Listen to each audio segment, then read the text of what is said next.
எல்லாருக்கும் வணக்கம். இன்றைக்கு மார்கழி 10ஆம் நாள் திருப்பாவை பாடல் 10 பார்க்கலாம்.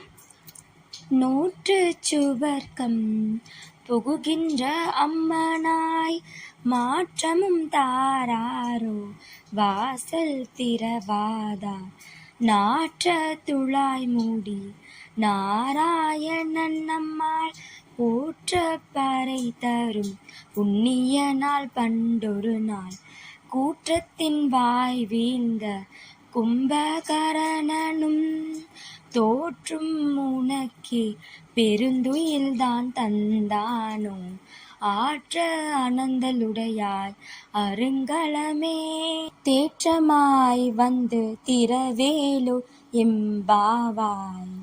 இப்ப பாடலுடைய பொருள் பார்க்கலாம். முற்பிறவியில் எம்பெருமான் நாராயணனை எண்ணி நோன்பிருந்ததன் பயனாக இப்போது சொர்க்கம் போல் சுகத்தை அனுபவிக்கின்ற பெண்ணே, உன் இல்ல கதவை திறக்காவிட்டாலும் பரவாயில்லை. பேசவும் மாட்டாயோ?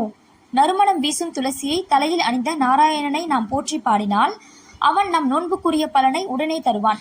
முன்னொரு காலத்தில் கும்பகர்ணன் என்பவனை தூக்கத்திற்கு உதாரணமாக சொல்வார்கள். உன் தூக்கத்தை பார்த்தால் நீ அவனையும் தோற்கடித்து விடுவாய் போல் தெரிகிறது.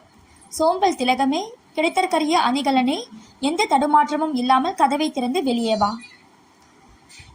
இப்ப பாடலுடைய விளக்கம் பார்க்கலாம். யாராவது நன்றாக தூங்கினால் சரியான கும்பகர்ணன் என்று சொல்வோம்.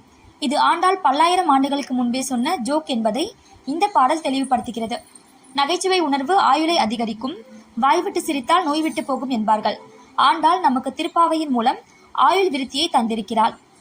இந்த பதிவு உங்களுக்கு பயனுள்ள பதிவாக நம்புறேன். இந்த பதிவு உங்களுக்கு பிடிச்சிருந்தா லைக் பண்ணுங்க, ஷேர் பண்ணுங்க, சப்ஸ்கிரைப் பண்ணுங்க. நன்றி, வணக்கம்.